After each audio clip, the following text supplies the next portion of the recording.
Hi, good evening and welcome. My name is Kelly Carroll. Tonight is Thursday, November 16th at 6 p.m. and we are in the Bennington Firehouse on the 3rd floor in the multi-purpose room on River Street in Bennington. My name is Kelly Carroll and I am the chair of Bennington's Community Policing Advisory Review Board, and I'd like to have the rest of the board members introduce themselves, and I'm going to start over here on my left. I'm Jeff Vickers. Scott Richmond. Will Greer. Vicki Lamprin. And we also have Jim Vyers and Lee from CAT TV, thank you very much, and our liaison, Tom Haley. So for the purpose of this evening, I'm going to read the town vision statement.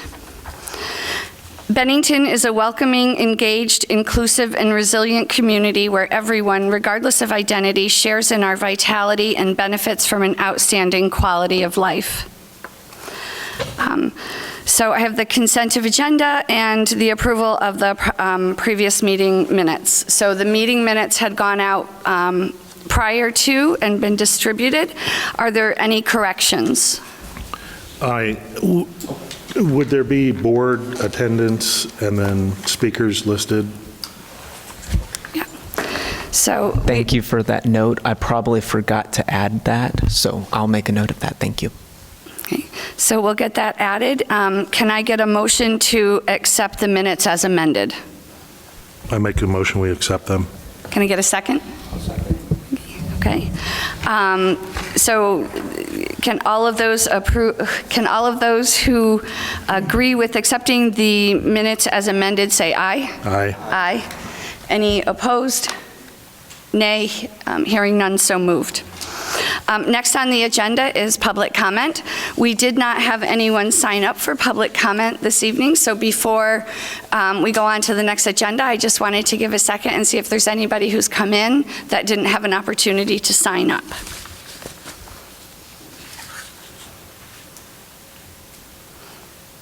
All right, so moving right along, next on our agenda is the summary, the recommendation summary that was prepared by the town on the International Associations of the Chiefs of Police report.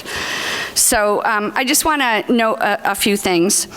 The International Chief of Police report gave the town insight and some recommendations on how we can all be involved in improving community policing in Bennington. This report is something that the town has taken seriously and has been actively working on in ways that work for all of us. While a majority of the tasks have been implemented, it's important to remember that this is a work in progress, and we continue to welcome and encourage input on these actions. This summary update will be the bulk of our meeting agenda this evening. So after we go through questions from the board, we welcome your feedback on what the town has done, what additional things beyond what is already happening that the town might be able to do. Because our goal is to continue to work on these tasks so we can continue moving forward together. The town has accomplished many things in a relatively short period of time, including the creation of the Safety and Equity Task Force, the Community Policing Advisory Review Board, hiring a communications coordinator, creating a new Bennington Police Department website and a new Bennington Police Department Facebook page. They've reviewed and updated all of the policies and procedures and adopted policies on codes of conduct, responding to persons in a mental health crisis, and creating and maintaining collaborative community partnerships, including Bennington's Project Alliance, which is a community-wide effort of over 30 organizations that meets monthly, including today. In addition to this, there have been additional trainings completed by Bennington Police Department. Trainings on fair and impartial policing, anti-bias policing, racial disparity trafficking stops, de-escalation and communication, mental first aid and crisis, and policing community relations, to name a few. So in the report, for traffic enforcement, Chief, could I just get you, I'm sorry, Chief, could I just get you to come up for a couple of questions?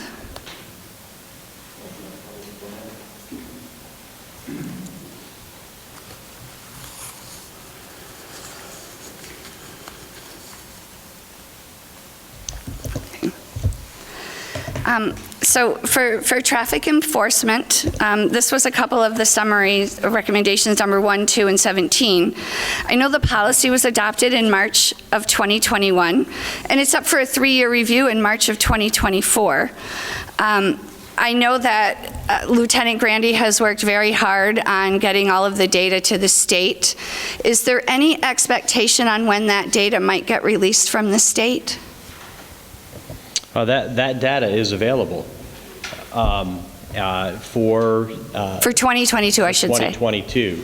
That data is available and can be posted on the Town of Bennington website currently. So, yeah. Okay. I mean, that's available. We were very timely with that in getting the information to the state. Lieutenant Grandy and I reviewed our data, and we did not find any issues. You know, again, it's available for people to look at. We just have to get it up on the website. Okay. Thank you. And I wanted to touch base on briefly on number 4 on the some of the additional trainings that have happened with BPD. I see that, you know, fair and impartial, and I know some of this I mentioned, but there was a lot of additional trainings in 2021, 22, and some in 2023. And I believe these are above and beyond some of the state requirements. Last month, I was at the Department of Mental Health Annual Conference, Reshaping Mental Health Systems Through Integration, and I attended the intersection of policing and mental health, Washington County's CIT pilot project. Kristen Chandler, who has more credentials than I can even begin to remember, mentioned being in Bennington for the fair and impartial policing training the day before this. So kudos to you and her for getting them to come down to Bennington for that training, because that was something that she spoke very highly of. But Montpelier Police Chief Nordenson spoke about crisis intervention team training and a pilot program that they're doing in Montpelier. And for those of you in the audience, Crisis Intervention Team Training, or CIT, is an extensive 40-hour curriculum that's taught over 5 consecutive days. And I believe the chief and the lieutenant have had this training, but I think they had to fly either to the Midwest or down south or something for that. I'm not sure how much of this Chief Nordenson has shared with other police chiefs in the state. And I do realize it's an expensive training, but I see this as a possible retention and recruitment tool. So it seems with it being a little bit kind of local, if they're going to do it in Montpelier, that might save some airfare and everything like that. And I was just wondering if there might be an opportunity to possibly get any of that into the budget for next year, because he spoke very highly of it as being a strong retention tool with younger officers. Yep. So you put out a lot of information there. So let me just correct one thing. Kristen Chandler is not involved in fair and impartial policing. She's involved in Team 2 mental health training, which we brought here to Bennington and had we had a group of people participate. We have really focused quite a bit on mental health in crisis issues here in Bennington, making sure that all of our officers have had mental health first aid training. Our supervisors have gone above and beyond that. We've had Team 2 training here in Bennington a few times over the last couple of years, and we will continue to build upon that. And one of the pieces that we're missing here tonight, Kelly, is that finally we were able to sign an agreement with the state of Vermont to bring a crisis worker to Bennington. He is currently splitting his time between the Vermont State Police and the Bennington Police Department. Cam and I, Lieutenant Grandy and I, just met with him this evening, and he is going to be spending 3 days a week here with us, which we knew it would be 24 hours a week for now, but we just learned tonight, or this afternoon, actually what his plan was going to be. So he'll be spending 3 days a week with us. He's already conducting himself in an appropriate manner. He's out riding with members of the Bennington Police Department, learning more about the Bennington community. We can't say that he's not local. He is from Brunswick area over in New York, and at some point we would love to bring him here and introduce him to all of you, to people in the audience, as well as bring him to a select board meeting, perhaps in December, and so that he can meet members of the Bennington Select Board as well. As you all know, this is it's a grant that UCS and the Bennington Police Department worked on to bring him here, and we're quite proud of that. And it is proving to be beneficial to everyone involved. So lots going on with mental health and crisis response in and around Bennington, which is needed. Okay. One of the other ones that I wanted to just touch on was number 6, creating volunteer opportunities. And I just want to point out that the town did implement the Safety and Equity Task Force as an opportunity for volunteers, as well as CPARB. So we did have a listening session. We have public comment. I know the select board has public comment. But just, with the nature of law enforcement, opportunities to volunteer can be very, very limited. Maybe restricted to volunteering at community events. So any thoughts on anything else that the community can do? Yeah, I mean, we've had discussions, Lieutenant Grandy and I, with our supervisory staff. It's very challenging. Jonah does push me from time to time because I need that once in a while. To look at the possibility of volunteer opportunities within the police department. Not a lot of opportunities there. There's so many restrictions and background checks that must be conducted and completed.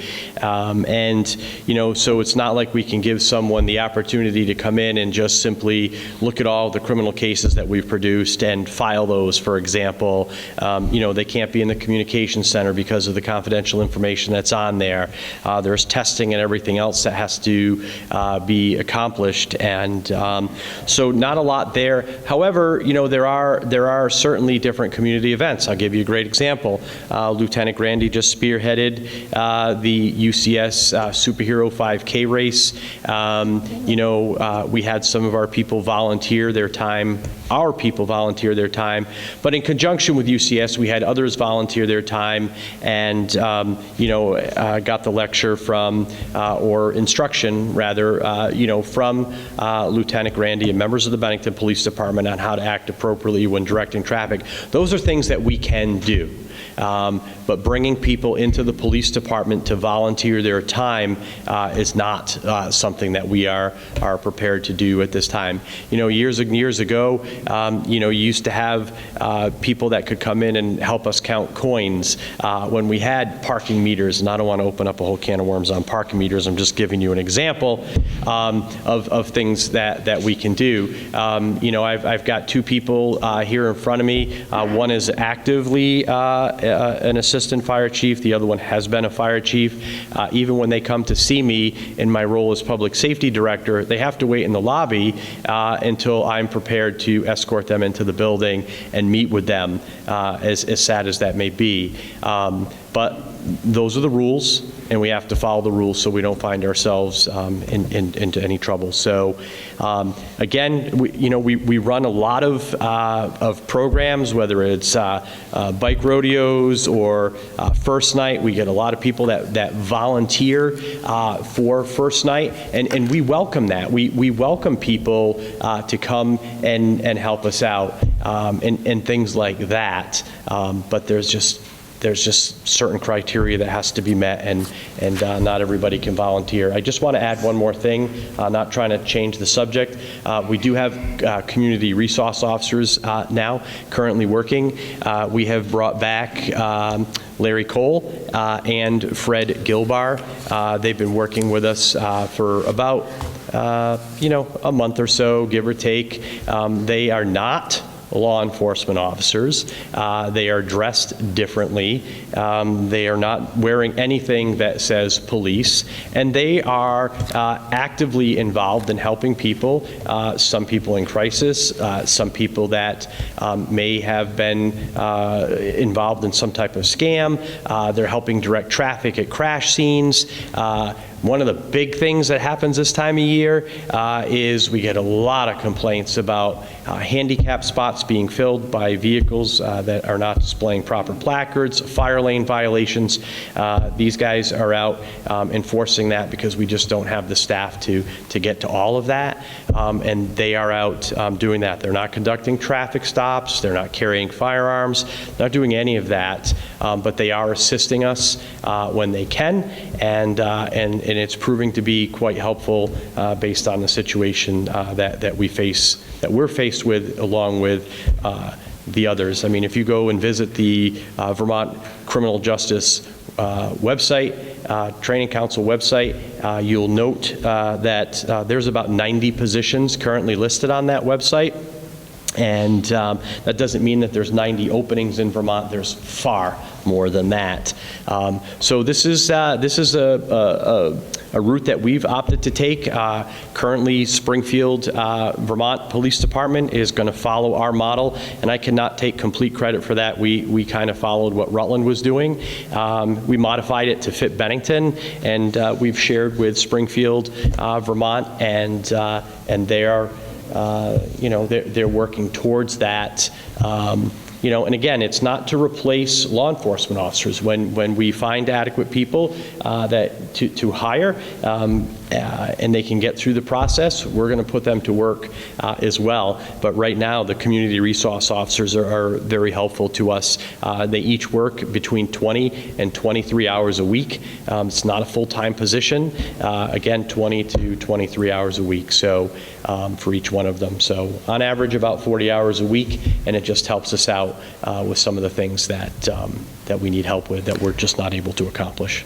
Well, that with the 24 hours for the crisis intervention is huge.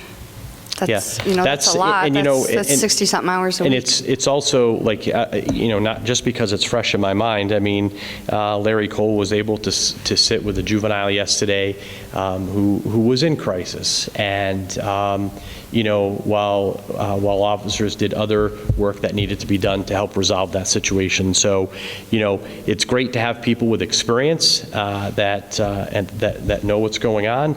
And quite honestly, I know it's not on the agenda, but I will tell you that we're about 2 weeks away from having some people graduate from the police academy, and I couldn't be more happy about that. So. Yeah. Do you have any other questions? I'm sorry I went. No, that's really all I had for questions, but I wanted to just open it up to the rest of the board. So we'll start with Jeff. So with the report here, the status update, so 30 of the 33 tasks are complete, 2 partially implemented and 1 in progress. Do you see a path to close all of those, or are some of those something that just can't be closed due to whatever reason? I don't want to say that we're on a path to close them, because I think, as Kelly said, and Jonah has been very good in our staff meetings when we talk about these things, some of them are definitely going to be ongoing. I'm going to give you a great example, Jeff. A lot of people focused on the traffic enforcement policy, and we went through that, and we did what needed to be done, and the police department, we slowed down on our traffic enforcement a little bit. We handed out more warnings than we were handing out, and then that seems to have backfired with our program, because now we have angry citizens in Bennington that feel as though we are shunning our responsibilities on traffic enforcement. We're still out there.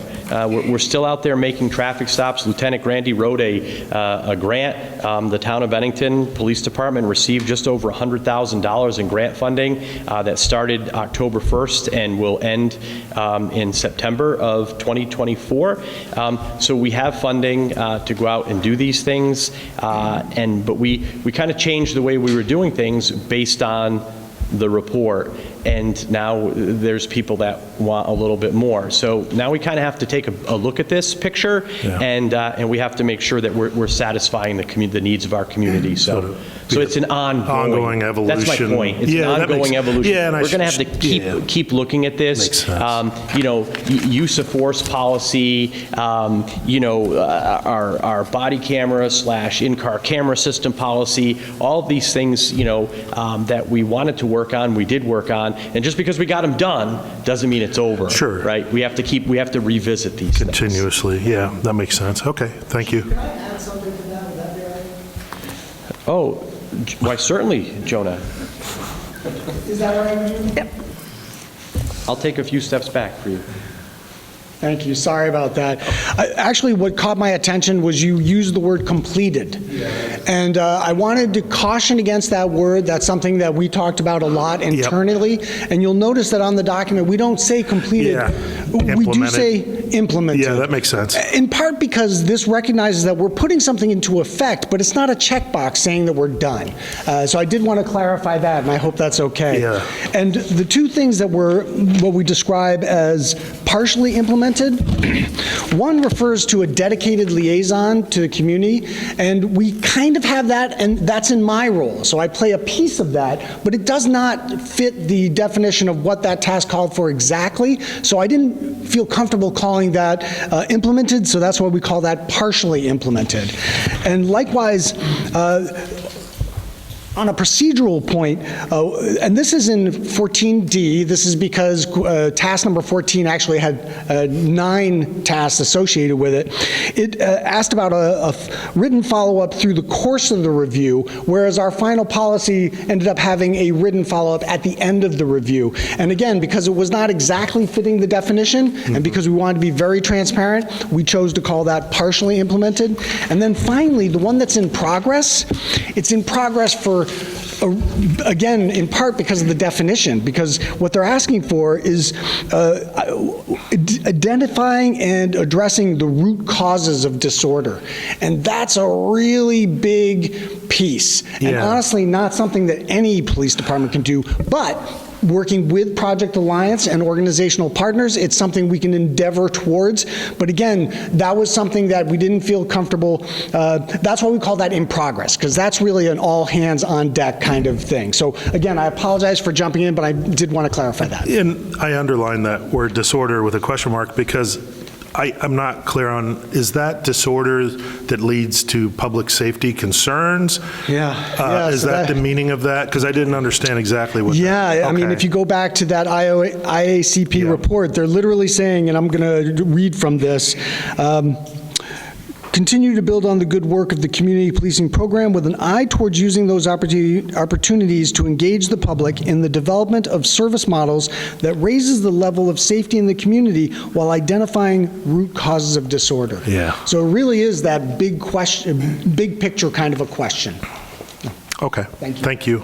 So, and I'll just touch on that. I think that we have identified some very significant root causes of disorder and safety concerns in this community, and I have to applaud my staff for making Bennington a lot safer in 2023 than we were in 2022, for sure. And I think as we look around the state of Vermont and we see the continued rise in violence around the state of Vermont, and I think it's important to know that I have an extremely dedicated staff, although short-staffed, making sure that Bennington is safe, and we're doing the best that we can with that. So Jonah's points are definitely well taken, going along with yours, Jeff. It's always going to be a work in progress, and there's always going to be something coming at us that we have to focus on. So, sure. But thank you for asking. No, thank you, Jonah. Asked my questions, and you guys both answered them already. So it's much like our procedures in the fire department. Yours are always evolving as a new threat or a new root cause of disorder arises. You're constantly going to be evolving, so I don't think that will ever go off in progress, but always will be in progress because we'll never complete it. Right, and this is not a I don't want to take my thunder away from my December time with the Select Board, but, working with our shift supervisors and Lieutenant Grandy and the creation, this is just an example of a 12-hour shift, is putting officers on the road more than the shifts that we had before. We have officers working 12-hour shifts. We have officers working 10-hour shifts, and we are still a very dedicated 24/7 law enforcement agency in the area that other law enforcement agencies call upon for assistance. I share that with you. We're being asked after this review and changing some of our policies. We've been asked to share copies of our policies that we've created within the community, and as I have announced at our Project Alliance meetings, Bennington leads the way in many, many different aspects of law enforcement and community safety. So again, I just share that with you. So, Will? I think my question kind of goes to what Kelly was talking about a minute ago, number 6 with the volunteer opportunities. Can you elaborate on how state requirements could change to make BPD able to offer more volunteer opportunities? Because I think that's a really good way to get youth involved and kind of recruit people to come on board in the police department. Yeah, that's one of the reasons why we with our new experience camp, for example, when we take 35 or 40 kids a year to expose them to different things in the community, to get them interested, for example, in a law enforcement program at the Southwest Tech. And that's just, one example. Those are things that we see that we can do. National Night Out and showcasing some of our equipment, but also getting other town departments involved is a way that we can show people what we do. I can't change state requirements where people need to, have a background check or be looked into thoroughly, through NCIC and III and all these other things that need to be done. Those are rules that we have to follow. Technically, if you come into our building, as an example, and you're not in a public space like our conference room, most of you have been there, the door gets locked, and people look at me kind of funny, Chief, why are you locking the door? And I give you the safety lecture about what happens if Lieutenant Grandy and I go out one door, you need to go out the other door, right? We have our facility locked down because of confidentiality and records and things like that we have in place. And so I don't think I can change that. What I can say is that we do offer opportunities to educate the community members, youth in our community on what we're all about, to hopefully actively engage with them.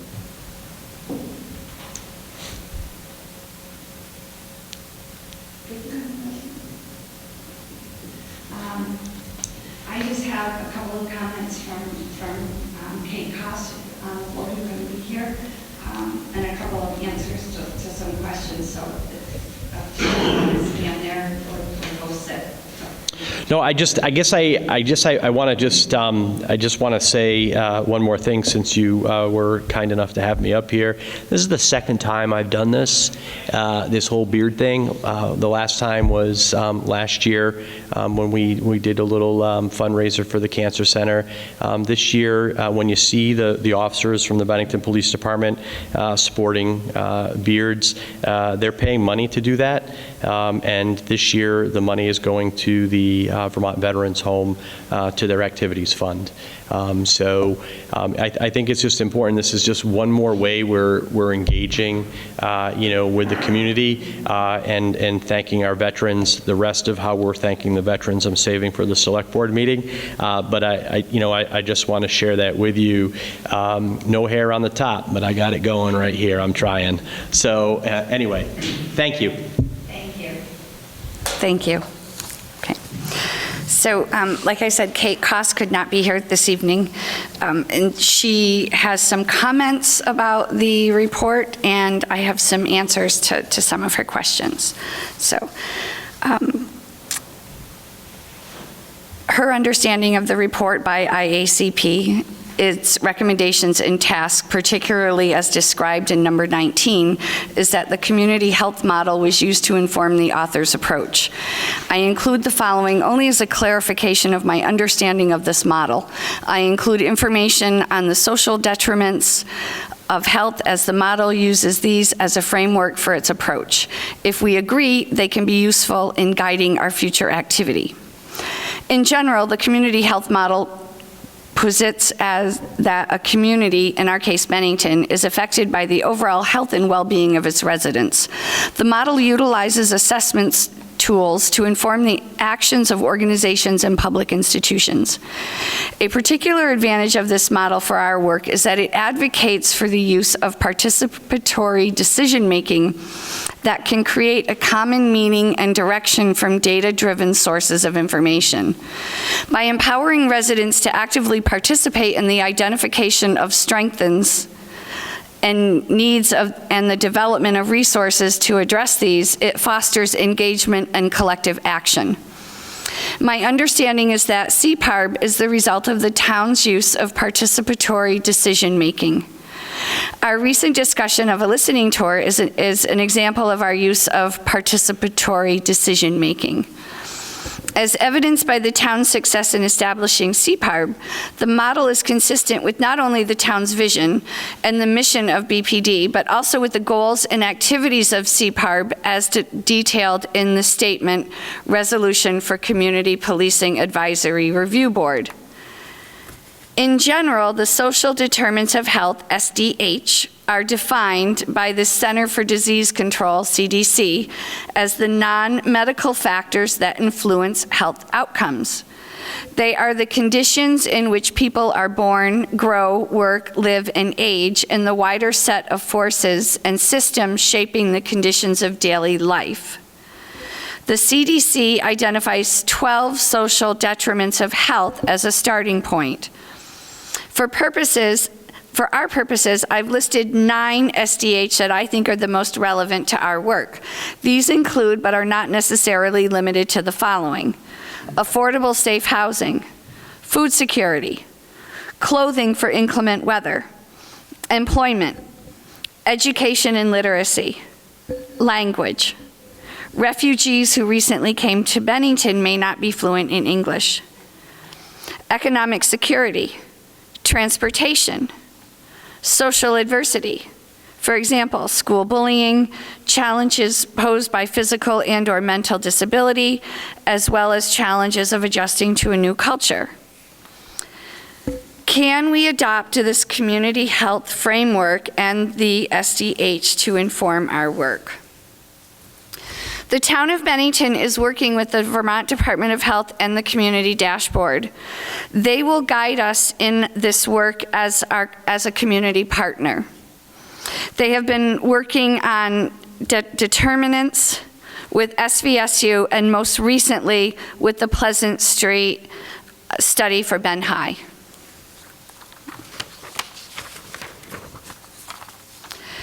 For purposes of clarity, my questions regarding the IACP recommendations and tasks are below with some explanation of my reasoning. Throughout the synopsis of the IACP report, for example, IACP recommendations list, Project Alliance is identified as an important resource and partner to the CPARB. Do we have routine, systematic communication with this group? Is it possible for us to have a liaison with this group to better understand and coordinate our efforts?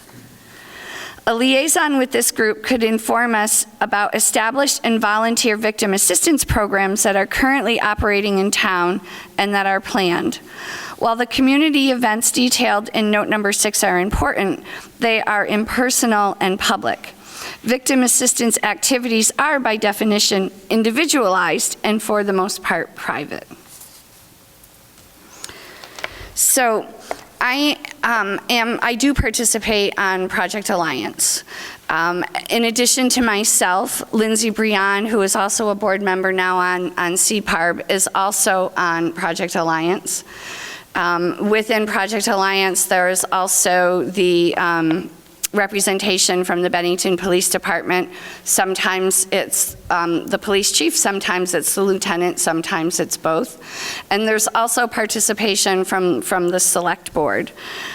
So as Project Alliance starts to develop, because it's only been around for a couple of months, I'm sure that as we go forward, we can become more involved with them, whether it's helping with some data analysis, outreach with listening sessions, or different things like that. But we do have members that are on there and in regular attendance. Note number 16 recommends the adoption of procedural justice, and the indicated policies demonstrate their implementation. Procedural justice is composed of 4 elements. Number 1, people are treated with dignity and respect. Number 2, they are given choice. Number 3, the person in control is neutral and transparent. And number 4, this individual has trustworthy motives. Research suggests that procedural justice is more an indication of the experience than in the outcome. My understanding is that BPD has fully implemented and embraced the recommended practices of procedural justice. So is there data available for CPARB to review on whether individuals who have contact with BPD experience their interaction as procedurally just, fair, and equitable? Has CPARB engaged in any collective discussion of what we would define as just, fair, and equitable? Has BPD, can CPARB get monthly reports from BPD similar to what the Select Board receives? So, oh,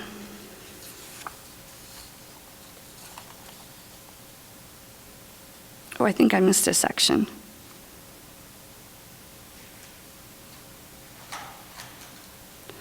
I did miss a section, so let me go back up. My apologies, Kate. In 14F, a recommendation was made to provide translation and interpretation services for those with limited English proficiency and assistance for the hearing impaired. The note for this recommendation states that these are available as needed. Unfortunately, as needed is insufficient to reduce the implicit bias inherent in this process. This statement assumes that everyone will request assistance when they need it. Alas, the typical implementation of this policy relies on the availability of community members who speak the needed language. It also assumes that such help is available for all needed languages. In the case of contact with law enforcement, people whose first language is not English may have had traumatic experience with the authorities in the past. They may have also sought interpretation translation assistance from their child or other relatives who just speak English. In the latter case, relaying the information to a relative can undermine and/or jeopardize the individual's privacy, confidentiality, and control. I fully acknowledge the challenge this process presents to our public institutions. Is it possible to use or recommend the use of an online transition tool when there is no community member available? And this is a resource issue, and that is why we do include Paul Dancero's contact information on the town notices. And Paul, I apologize for mispronouncing your last name. We also work with the ECDC, who has a direct link with the Afghan community in Bennington. And I just want to add that this is not a problem that's unique to Bennington. This problem is statewide. And I did mention that I was at a conference last month for Department of Mental Health, and part of that involved Vermont State Supreme Court Justice Karen Carroll answering questions, and this question came up about refugees. And the way it was explained to us is that this is a statewide problem, and there are translation services available up in Chittenden County. It really is not possible to have someone available 24/7 to be able to speak any possible language or, with hearing deficits that may occur. So there are services up in Chittenden County, and It would be nice if the state could get those types of services available more in southern Vermont, whether it be Brattleboro or Bennington, but it would be nice to get that down here because it is a statewide problem. But we do work with Paul to get translation when requested. And then back to her question on number 16 about data. The town did, with the police department, implement the quality control, and I always get this name mixed up.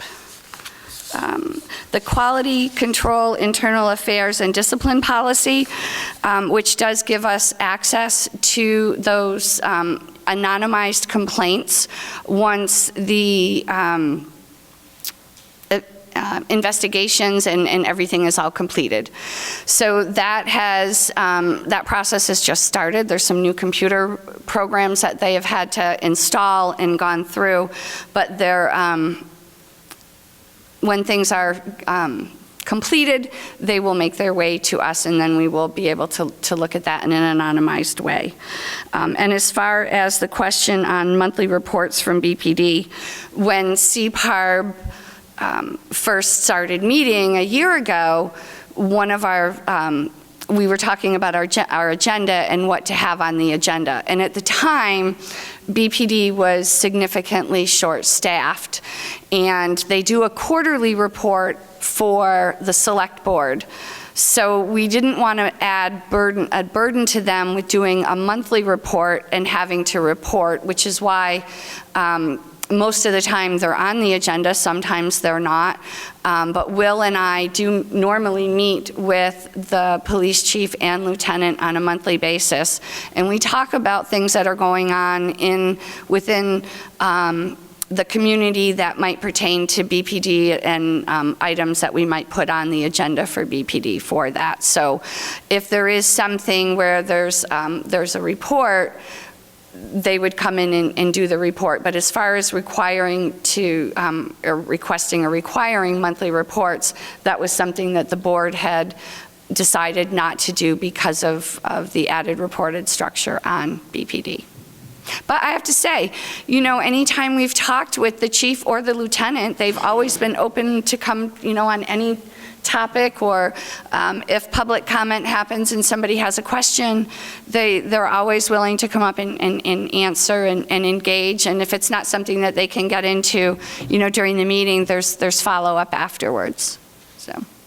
So Kate, hopefully I did that justice.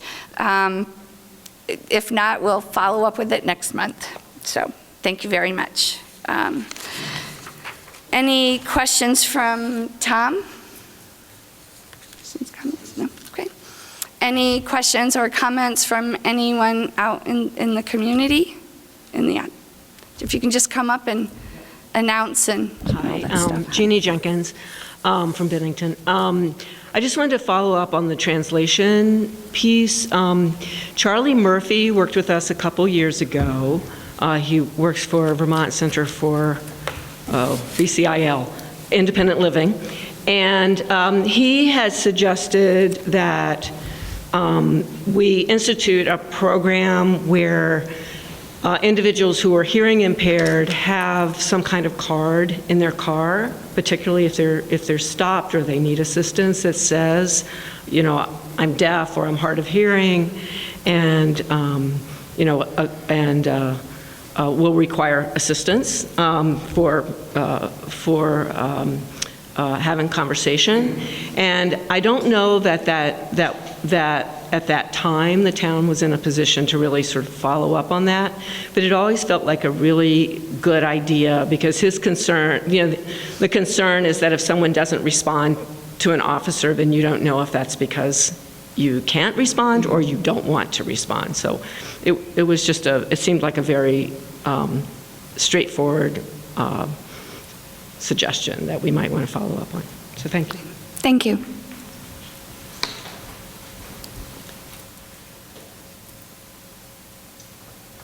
Any other questions or comments, concerns? Jonah? Hi, Jonas Spivak again.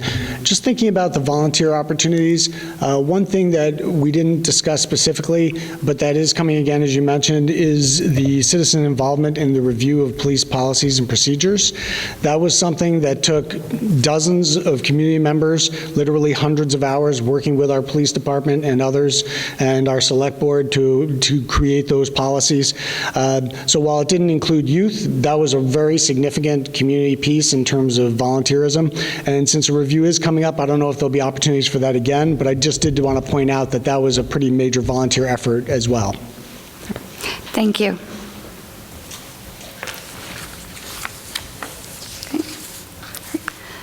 Well, if there's no other questions, we'll move on to the next topic on our agenda, which is the community listening tour. So the community listening tour is where we're going to, we hope to get out to different areas of the community in small groups of 2 or 3, and just in informal conversations with people just to find out how things are going. So I know that the Outreach Committee has a list of suggested locations, and the Research Committee has a list of suggested questions. So I'm going to turn this over to Will and Vicki on the possible locations, and then we'll talk. Okay, and then we'll move over to research? Yeah. Okay, perfect. So Vicki and I met probably about 3 weeks ago, and we came up with a list of about 4 places to do the listening tours, the little micro sessions we're wanting to do. We came up with a few ideas. I think we jumped the gun a little bit because we were ready to start emailing people and set up times, but I think we need to talk about that here before we go through with that. We need a motion on that.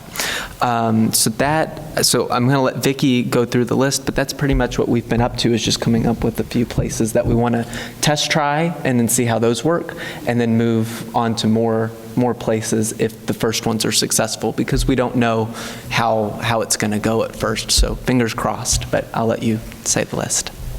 So actually, our list is a little bit bigger than 4 places. We did some brainstorming.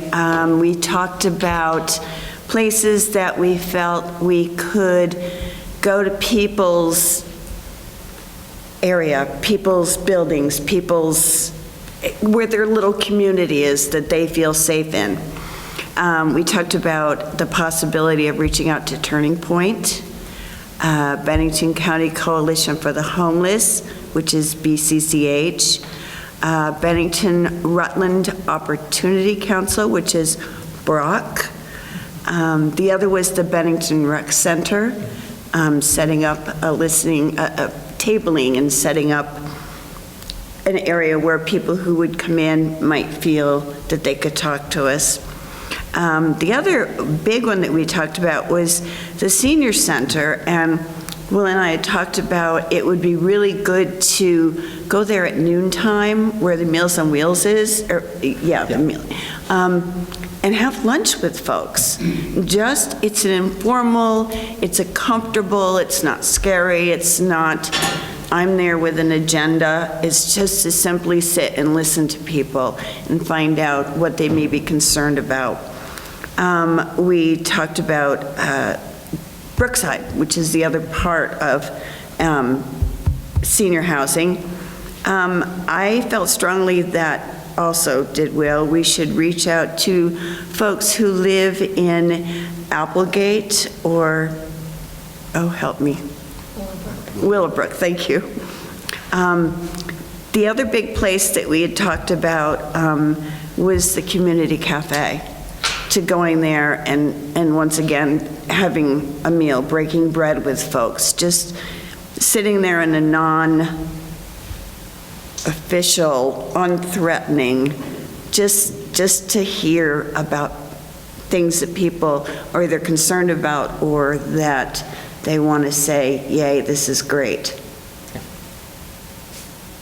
So there are a few more than 4, my apologies, but yep, that's our list. So, does anyone want to add to the list?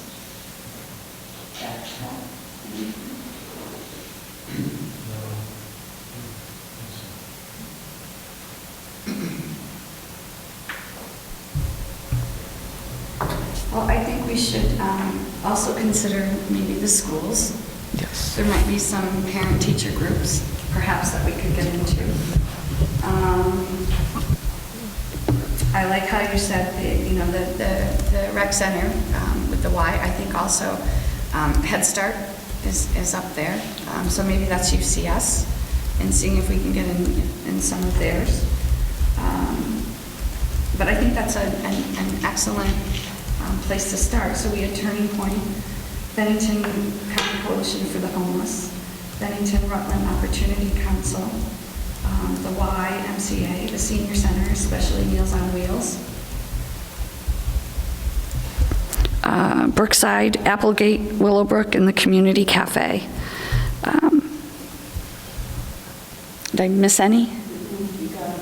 Okay. Can I get a consensus on those locations? Would we, Anybody? just a question, Yeah. would we then come up with this list and then somehow prioritize and decide where to start based on discussions, or how would that work?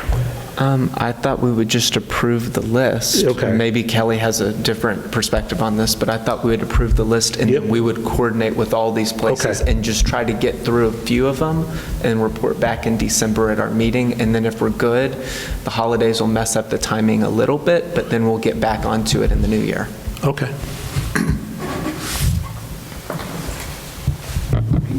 So do we have a consensus on the list?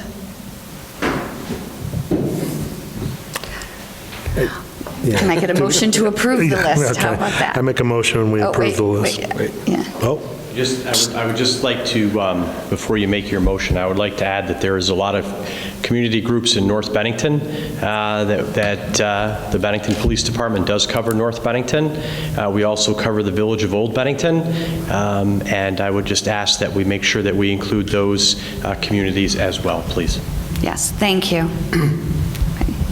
So we've added,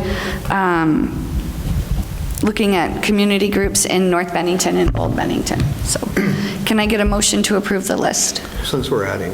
Okay. So, They have nothing to say.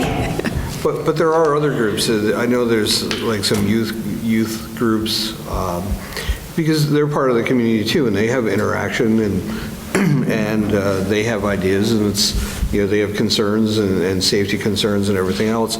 So not only looking at like senior centers and, Brock and all those, but perhaps look at some of the groups that cater more toward youth. Yeah. And veterans. And veterans. And I think the important thing to remember is that this, like some of the other things that we've talked about, is a work in progress.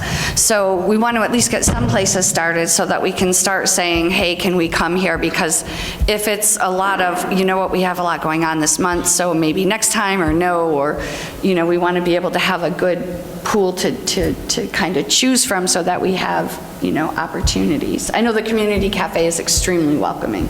Yep. I was going to say, just for now, I think maybe approving that list will keep that idea open, because the more than 4 we have on that list, that'll definitely occupy us over the next month, but we'll come up with some youth organizations to reach out to and then bring those to the board in December.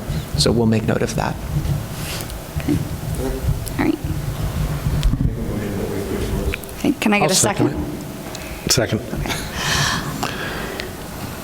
All those who approve, all those who want to say yay on this motion? Yay. Yay. Yay. Is there anyone opposed? Any abstentions? So moved. So, the next thing I had was a list of potential questions for standardization from the research committee. So Kate, Lindsay, and I met about 2 weeks ago and came up with just a couple of questions just to make sure that we had a standardized list and we could start, knowing, kind of looking apples to apples and, in addition to it. So I'm going to read these off, and then we can talk about them and talk about whether or not we want to start with these or add to them. But number 1, how often do you have interactions with the Bennington Police Department? Number 2, what was the contact about? Number 3, how did that contact make you feel? Number 4, where do you get your crime-related information? And number 5, how does local media coverage of crime make you feel? So those are the questions that we came up with. So I think question number 2, what was the contact about? I don't think we should be asking that question. Okay. Or would you say, do you feel comfortable talking about? Well, I think if a person offers the information and they want to discuss it, then we can discuss it with them, but I don't think we should be asking them what it was about. That's getting into too much of a personal area, I believe. Yeah, confidentiality. And then also, I think in general, if someone offers it, I mean, definitely anonymizing it and, you know, scratching any kind of relevance to what group they may be connected to. Sorry. Well, and in general, I would think that the best way to approach it may be as open-ended as possible to let them, not that we don't steer it to a predetermined conclusion about what we think they want to talk about, although maybe it is important to get these points so that we have kind of a consistent picture like you talked about, but maybe in the beginning it could be a little more open to them leading that discussion if they have things they want to talk about. Yeah, I just want to add on, I think that's what Vicki and I were really getting to, was not having any sort of questions prepared. But what I think this could really be helpful with is synthesizing what we get from those conversations and kind of putting it into these buckets and these categories. And it might, you know, lead to different things, but I don't think we really wanted to walk in there and tell people, like, you know, but it's good to have these questions in our mind as we're listening to them, because then we can report that back and compare, you know, group to group. Well, I do think that there are some questions that do have to be standard and consistent. So I'm hearing a consensus to get rid of question number 2. Right? What about how did that contact make you feel? I mean, for me, I'll just be honest. If I'm going to talk about did I have an interaction with the Bennington Police Department? I may, you know, if I tell you yes, I think it's reasonable to say, well, how did that make you feel? How was that you know, how was your experience? How did that make you feel? If somebody doesn't want to talk about it, I wouldn't push. But, you know, somebody might say, well, you know, it all depends on the experience. It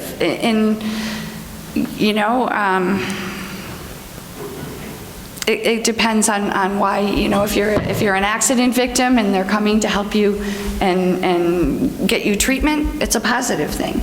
If you're caught breaking and entering, it might not be a positive experience. So, but I think that you have to know if there were interactions and how that was, at least in some way.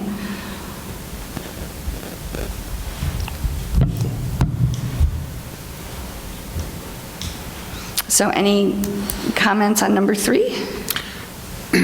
I don't like the word feel. Okay. And that's just me personally. So how would you, what would you? To me is like, you know, what was your experience with that contact? Was it a positive experience? Was it a negative experience? Do you feel, you know, like the interactions were justified? Feel, you just get into this whole area where people are just going to be spouting off the 52 emotions that they felt the moment that the cuffs were slipped on or whatever.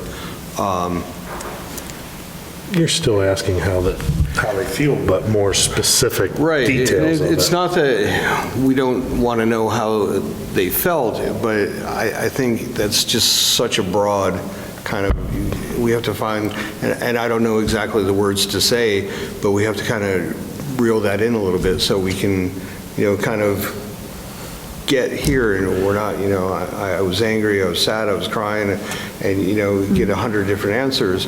And, you know, of course you're going to be angry. Well, would it be depending on the situation, but I think we just have to make that question more, well, not more, less kind of open-ended. I think that it's fine to let them talk freely. Right.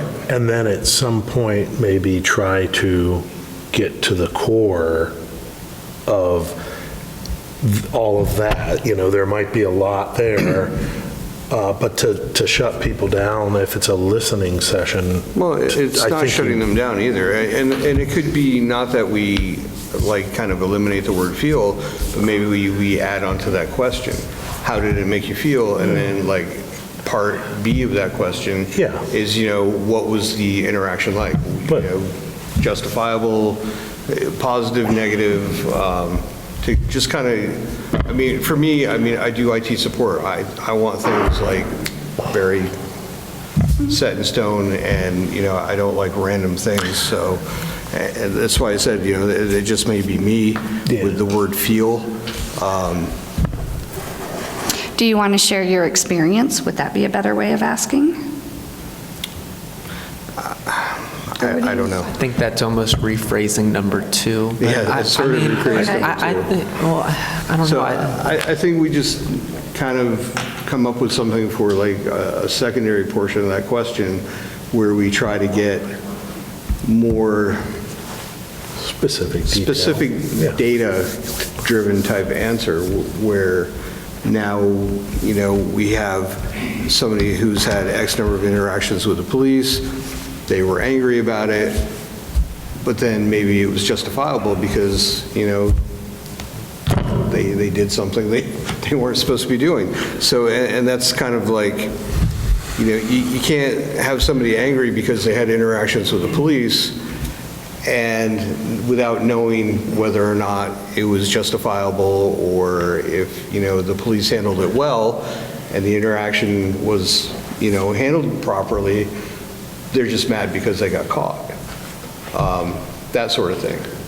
But I think that would come out naturally in that conversation and letting them And it could. have And like I that. said, that's just, I mean, the word feel for me is just, you know, just the way my mind processes things. And so I'm not saying that we should get rid of it, but And I understand where you're coming from because I'm kind of, you know, similar in that way, I think. But I also realize that in all likelihood, many of the people that we may talk to may not be like you and I, and we have to be understanding of that and allow them to be themselves, and then try to use that conversation to understand the details.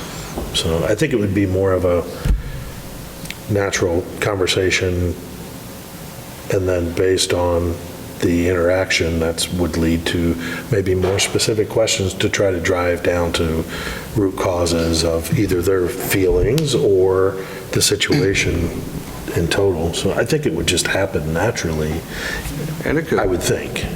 But I understand what you're saying, because I'm like that as well. Yes, I know, Mr. Engineer. All right.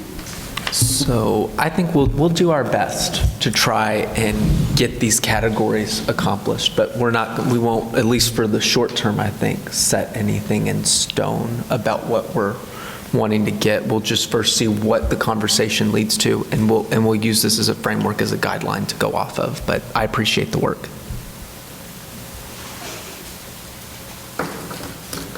Thank you. There will be some standardized questions that have to be part of these. It has to have it shouldn't be scripted, but there has to be some key points that you consistently get through. So I think, how often do you have interactions with the Bennington Police Department is one question. You can still work on other questions, and again, it shouldn't be scripted, because to wherever you go, the conversation, the people that come in and that who do give us the value of their time will drive the conversation. But at the same time, there's some core things that we want to find, because we need to find, we need to identify what we're going to be doing next. And the things, hopefully, by the next meeting, we'll have the results of the town survey and we'll have a little bit of information. But this is what's going to drive, you know, our direction. So I do think maybe not as many as these, but, you know, how often, or even have you had interactions with the Bennington Police Department? And, if so, how often? As far as like what asking it's about or that, I do think that as far as the, how did that contact make you feel? Sometimes the people that do have interactions with the police are going through trauma or had trauma. And that can be an important thing because sometimes you can hear just the difference that one term versus another might use or a word or something. So it's probably, I agree that going in and saying, well, how does that make you feel, makes you feel maybe like you're getting analyzed, and you don't want to do that. So I can see where that wouldn't want to be like one of the questions. But I do hope that we can get to that, humanizing and how somebody does feel inside, because that's going to help us understand each other a little bit better. And then the next question, as far as where do you get your crime-related information? I don't know if that's going to be a value within. The last two questions, I just kind of wonder how they fit in with what the select board has charged us with doing, and is it relevant? Well, I think it has to go with, Especially valid the last information one. in versus, information out. And Lindsay can speak to that much better than I can because she's looking into it. Yeah, I mean, I guess maybe where do you get your info from might be informative as far as if it's, Facebook or the banner or from the police department website. But then the last one, how does local media coverage make you feel? I don't know how that fits in with the police department. Yeah, well, And I think what, and again, Lindsay, correct me next month, but I think what she was trying to get at was, if you pick up the banner, and that banner's, and again, she can speak to this much better than I can, but the example she gave me was one particular day. She showed me that the main story for the banner, the Brattleboro Reformer and the Manchester Journal, and they're all owned by the same company. And the banner had somebody in handcuffs, and the other two had positive stories. So I think that what she's trying to get at is we have all of this negative crime information coming in, and is that impacting the community perception and interaction with the policing? So that's probably going to be on an upcoming agenda in December when Lindsay can speak to it. So that might be something to leave off of this one for now, but I think that's what she was trying to get at. Okay. Yeah, I didn't see how it tied to the police, but that makes sense. Thank you. So from what I'm hearing, we only have a consensus really on the first question. And if that's true, can I get... I like to, when you kind of just switched it up yourself instead of how often have you had any interactions? Because again, that might be something that somebody that has a lot of interactions doesn't want to really reveal to a stranger. Okay. So what I'm hearing is one question. Have you had any interactions with the Bennington Police Department? And then letting the answer to that question drive the conversation for the first few listening sessions, and then we will come back, regroup, and consider additional questions after we hear back on what was done. Okay. Vicki? So my idea of a listening session, while I see the need for a framework about what is possibly talked about, I think using the term listening session might seem a little tricky to some people, because if we're there asking questions, that's really not a listening session. I think that those questions are really good ways to possibly guide the conversation, but people also could perceive those questions as being leading. Right, but you also have to have some questions, because if not, you risk sitting in a room where nobody's going to, to speak, because sometimes people aren't comfortable. So at least having one or two questions. And I will say, the hardest part of the listening session that we had in June was not being able to respond back. And I don't know about the rest of the ones that were on the board at that time. Please don't take that the wrong way. It's not meant to be. But I felt like we did not meet the expectation of some people that were in the room, because they wanted answers and questions, and there wasn't any back and forth. So I think even though we're calling it a listening tour or a listening session, there has to be conversation back and forth with it. And I just think I'm not saying go in with 20 questions, but you do have to have at least a couple of questions to make it a productive.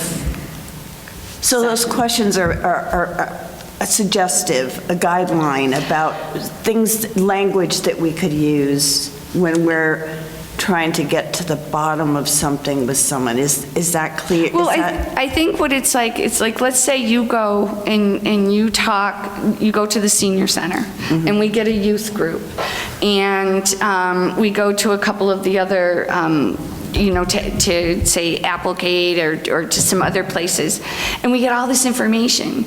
We need to have a couple of standardized questions, so we're looking apples to apples for, whether it's patterns, themes, consistencies, what that is. And you may want to talk about 5 or 6 different topics, but there should be at least a couple of questions to standardize, so that when you come back, we talked. Have you had any interactions with the police? Well, this group did, and this was what they shared. And this group didn't really want to talk about it, but this is what they shared on that. So that's the only reason. I'm not saying that you should go in, and that was not the purpose. It was just a couple of questions for standardization throughout them. Thank you for clearing that up. Yeah. All right, so can I get a motion to have you had any interactions with the Bennington Police Department be a standardized question within all of the community tours that we do? I'll make a motion that question number 1 be used in all the interactions that we do. I'll second it. Question number 1, how often? Or question number 1, have you? Have you had any? Have you had any? Okay. So the question, have you had any interactions with the Bennington Police Department? Should we add that you want to talk about it at the end, or I guess they'll answer it in their own way? Yeah.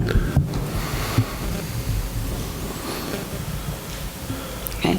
So I have a motion to approve. Do I have a second?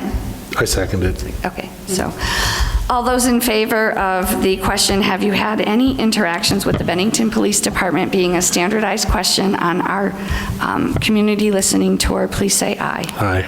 Aye. Any opposed? Abstentions? So carried. Next on the agenda is upcoming agenda items. And on the agenda next month, there will be follow-up for the listening tour from the Outreach Committee. And we will also be talking about crime-related media coverage. Is there anything else? Oh, and the town survey, hopefully. And then updates from our listening tour. Yep, that was the first thing. Oh, sorry. Oh, that's fine. Okay.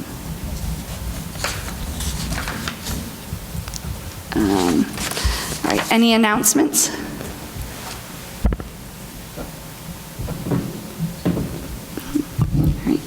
All right. Can I get a motion to adjourn? Make a motion, we adjourn.